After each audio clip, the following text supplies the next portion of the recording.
Gila, Liga 2 makin seru. Format terbaru Liga 2 sudah dirilis dan ini betul-betul sangat mengejutkan. Ini menjadi berita baik dan berita buruk sih sebenarnya.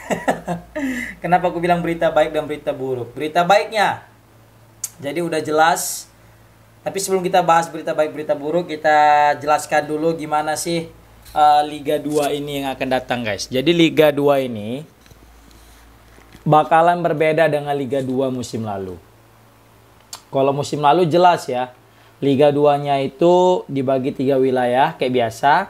Terus diambil beberapa tim dari setiap wilayah, kemudian dibagi grup lagi, kemudian dimainkan lagi, nanti masuk ada babak semifinal dan terakhir final. Jadi dia kayak banyaklah fase-fase yang dilewati sebuah tim untuk masuk ke Liga 1.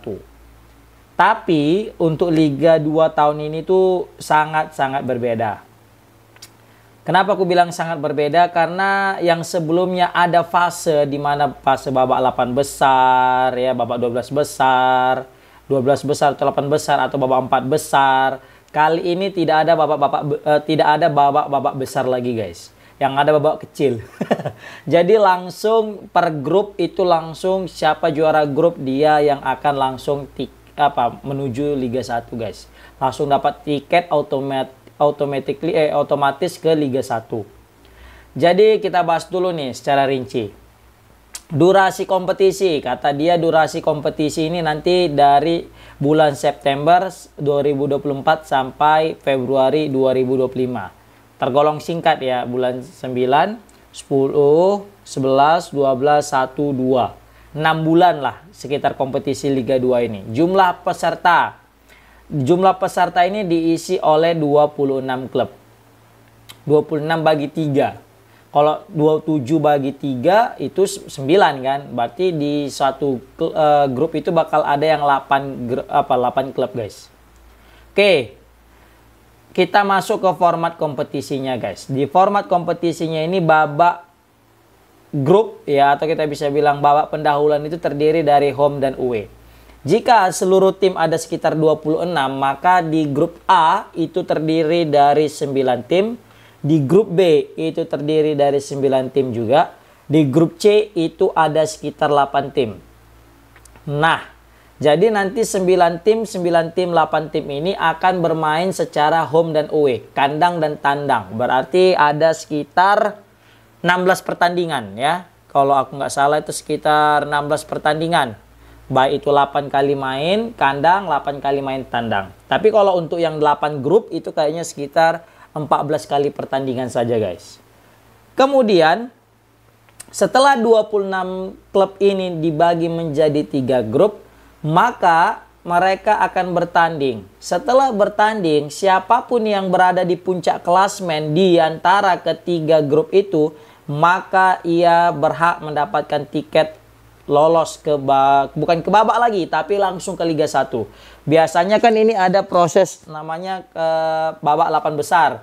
Kali ini tidak ada lagi babak 8 besar, tapi langsung ke babak, ya benar, langsung ke Liga 1-nya, guys. Dulu ada babak 12 besar, babak 8 besar. Kali ini nggak ada lagi babak 4 besar, nggak ada lagi final-final gitu, tapi langsung siapapun yang juara grup di antara setiap grup, maka dia akan langsung lolos otomatis ke Liga 1. Nah, ini semakin seru, guys, ya kan? Jadi, ada muncul pertanyaan, apakah nanti nggak ada juara Liga 2 gitu? Secara kan ini langsung masuk ke Liga 1 nih kan. Jadi gimana kita tahu siapa juara Liga 2? Nah, di sini dibuat di babak final. Babak final tetap ada. Babak final dilaksanakan di tempat yang netral dengan sistem single round robin. Nah, jadi rencananya nanti itu setiap juara grup itu akan dijadikan satu grup. Jadi misalnya di grup A, misalnya di situ yang PSMS masuk. Di grup B, misalnya Persela masuk. Di grup C, nanti ada Persipura yang masuk. Nah, PSMS, Persela, dan Persipura ini dijadikan satu grup dan mereka saling tanding-tanding, dan siapa yang pemuncak klasmen poinnya paling tinggi maka dialah dinyatakan sebagai juara Liga 2, guys. Nah, begitu sih menurut berita yang kita dapat bahwasanya sistem babak finalnya. Jadi main di tempat netral, ketiga tim terkuat itu main, paling tinggi posisinya dialah juara Liga 2. Kemudian untuk format promosi dan degradasi, ya. Kalau promosi udah kita bahas, setiap juara grup dari setiap grup, maka klub itu akan berhak lolos ke Liga 1. Berarti kan ada 3 nih yang akan lolos ke Liga 1. Tapi di degradasi ini cukup mencengangkan. Di degradasi itu 3 klub, dengar nih kata dia nih, 3 klub peringkat bawah di setiap grup akan degradasi ke Liga 3 musim berikutnya. Buset. Berarti di setiap grup tadi kan ada 9. Ada yang 8 juga sih. Di grup 1 itu ada 9. Maka 3 klub nanti di grup itu akan degradasi. 3 grup terendah. Baru di grup B juga gitu. 3 grup terendah, 3 klub di grup itu yang terendah akan juga degradasi. Dan 3 klub yang di grup ketiga yang hanya diisi 8 tim itu juga akan degradasi. Total yang akan degradasi nanti itu ada sekitar 9 klub guys dari Liga 2. Wow, ini banyak ya yang degradasi 9. Berarti kan dari 26 klub kurang 9. Ya kan? Kurang 9 berarti berapa itu? Sekitar 17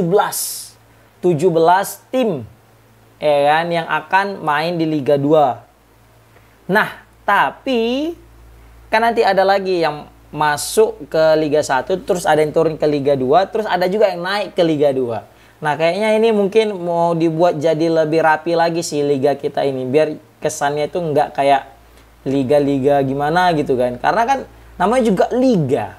Jadi, bukan Liga sih, Liga Champions juga enggak ya. Namanya juga gimana ya, kalau Liga di setiap negara itu ya memang kompetisi panjang selama 1 musim, terus siapa paling tinggi poinnya ya dia juara gitu kan. Beda dengan Liga Champion. Liga Champion ya memang langsung dibagi jadi grup, langsung main ketemu-ketemu gitu kan. Sistem knockout setelah 16 besar. Tapi kan di Liga Indonesia cukup ya berganti-ganti lah. Makanya juga kita belum ada yang baku. Nah, kayaknya PSSI mencoba merapikan liga kita dengan cara membuat ya Liga 2 ini seperti itu. Jadi nggak ada lagi babak 8 besar, babak 12 besar, atau babak 4 besar dan babak final seperti itu guys. Nah, jadi di sini juga ada pro dan kontra, ya kan? Pro dan kontra. Jadi pro-nya itu, ya kelebihannya itu ya, jadi lebih jelas sih. Maksudnya, jadi setiap pertandingan itu adalah final. Nggak ada lagi cerita kita setiap pertanding masih ada nanti kok babak 12 besar, babak 8 besar. Jadi pertandingan itu rentan untuk main mata atau rentan untuk kayak nggak bercanda-bercanda aja, atau mungkin rentan untuk jadi dijual mafia gitu kan. Jadi bisa diatur mafia pertandingan sepak bola itu. Nah, jadi dengan hadirnya sistem kayak gini, jadi setiap klub itu mikir-mikir kalau misalnya untuk mau mengalah, karena konsekuensinya besar, langsung turun ke Liga 3 terbawah dari setiap grup. Maka dari itu pasti setiap klub akan serius untuk bermain guys. Nggak ada lagi cerita macam-macam lagi kayak gitu kan. Dan ini terlihat lebih mewah ya liga kita itu. Jadi langsung jelas setiap yang juara grup daripada setiap grup itu udah memang pasti yang terbaik. Maka dari itu langsung aja ke Liga 2, ke Liga 1 kan. Karena sayang aja nih, contoh dia udah juara grup nih, ya kan. Poinnya jauh lagi unggul dari peringkat 2 dengan peringkat 3. Rupanya karena sistemnya diacak lagi, digabungkan lagi peringkat 1, 2, 3 setiap grup dibuat jadi satu grup, terus nanti jumpa lagi. Rupanya peringkat pertama kemarin tadi tuh kalah. Maksudnya ada tiba-tiba banyak cedera atau mungkin faktor-faktor non teknis, kelamaan jeda, ada liburnya, sedang waktunya. Jadi banyak pemain jadi terakhir klub yang sudah unggul jauh ketika di babak penyisian kemarin awal dari grup itu malah tidak stabil lagi. Jadi yang harusnya dapat momentum bisa masuk Liga 1 jadi nggak dapat. Terakhir membuka peluang bagi tim-tim yang kemarin yang nggak konsisten di awal, terakhir yang konsisten pas di akhir, jadi berujung dia yang masuk gitu. Jadi aku mau bilang gini, maunya yang masuk ke Liga 1 itu yang memang konsisten dari awal liga sampai akhir, bukan yang hanya untung-untungan. Nah, maka dari itu ini pas memiliki sistem seperti ini guys, kalau aku rasa. Dan kalau kelemahannya ya itu sih, kalau masalah kayak gini, jadi kita kurang tontonan lebih banyak gitu ya kan. Biasanya kan Kalau dia ada sistem 12 besar, sistem 8 besar, terus sistem 4 besar, itu kan jadi pertandingan jadi lebih banyak. Yang kita tonton juga lebih lebih banyak. Terus juga membuka peluang untuk kita bertemu dengan tim-tim yang lain sebenarnya. Nah, jadi kita nggak ada lagi tuh momen kita bisa ketemu dengan grup A. Kita bisa ketemu dengan grup B. Atau kita bisa ketemu dengan grup C. Sekarang kan nggak, kita udah kalau grup A ya udah ketemu dengan tim Sumatera aja atau orang-orang Jawa Barat dikit lah klubnya kan. Sedangkan grup C hanya orang-orang Papua dan Maluku sana gitu misalnya kan, ataupun ya dari sana lah. Terus kalau grup B yang orang-orang Jawa doang gitu kan, sama Kalimantan atau Sulawesi seperti itu guys. Jadi kurang adanya variasi ketemu dengan tim-tim di luar daripada daerah kita. Tapi ya itu juga keuntungan. Selain itu juga kelemahan, itu juga keuntungan. Kenapa? Kita dapat menghemat biaya karena seharusnya kita nggak perlu lagi terbang jauh-jauh ke misal dari Medan nih atau dari Aceh kan, kayak kemarin Banda Aceh, Persiraja Banda Aceh. Terbang dia ke ujung ke ujung kan jadi memakan banyak biaya. Nah, untuk meminimalisir ini juga lah PSSI menerapkan sistem seperti ini. Jadi ada untung ada minusnya juga gitu guys, ya kan. Ditambah lagi juga yang degradasi banyak ya, 9. Nggak apa-apa, yang penting siap bertempur lah semuanya ya. Oke guys, jadi itu aja sih menurut aku tentang pembagian grup Liga 2 ini. Tapi ini katanya masih belum fix, masih akan dirapatkan lagi. Tapi kalau memang ini betul-betul terjadi, ini suatu kemajuan sih untuk Liga 2 untuk merapikan lagi sistem Liga 2 jadi lebih profesional lagi guys. Oke, itu aja. Jadi komen guys di kolom komentar gimana pendapat kalian guys. Oh, atau mungkin gini ya, jadi dibuat kayak nanti rencananya mungkin dibuat Liga 2 itu kayak Liga 1. Jadi cuma satu grup semua, terus peringkat 1, 2, 3 lolos gitu kan. Atau mungkin peringkat 1, 2 lolos, 3, 4, 5 itu playoff kayak Liga Italia kan, bisa juga kayak gitu kan. Nah, apapun itu ya kita doakan lah yang terbaik untuk Liga 2. Mantap.